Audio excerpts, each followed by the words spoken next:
নমস্কাৰ ছাৰ বাইদেউসকল। অসম ৰাজ্যিক প্ৰাথমিক শিক্ষক সন্মিলনীয়ে অহা আগষ্ট মাহত এটা বৃহৎ কাৰ্যসূচী গ্ৰহণ কৰিছে।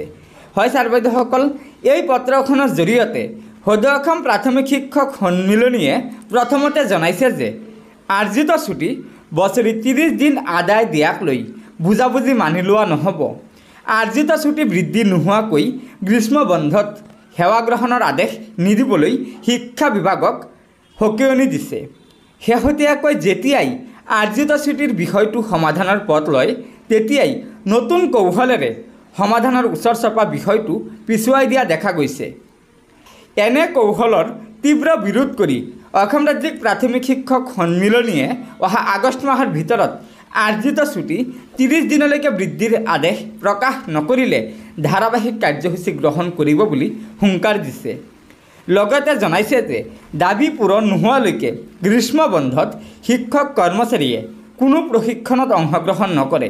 এয়া সন্মিলিত শিক্ষক মঞ্চৰ কঠোৰ সিদ্ধান্ত।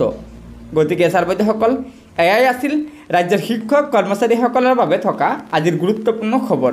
আমাৰ অসম ৰাজ্যিক প্ৰাথমিক শিক্ষক তথা সন্মিলিত শিক্ষক মঞ্চই এটা কঠোৰ সিদ্ধান্ত গ্ৰহণ কৰিছে, যাৰ ফলত ৰাজ্যৰ শিক্ষা বিভাগ হলঠগত পৰিছে।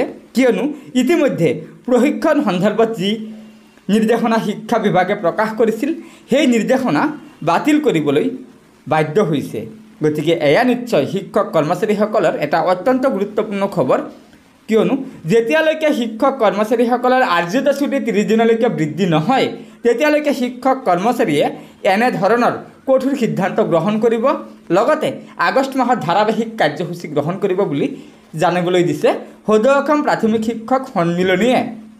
গতিকে ছাৰ বাইদেউসকল, লগৰ বন্ধুবৰ্গক ভিডিঅ'টো শ্বেয়াৰ কৰি আজিৰ এই গুৰুত্বপূৰ্ণ খবৰটো জনাই দিব আৰু পৰৱৰ্তী সময়ত ৰাজ্যৰ শিক্ষক কৰ্মচাৰীসকলৰ বিভিন্ন খবৰসমূহ পোনপ্ৰথমে পাবলৈ অনুগ্ৰহ কৰি আমাৰ এই চেনেলটো ছাবস্ক্ৰাইব কৰি ল'ব। ধন্যবাদ।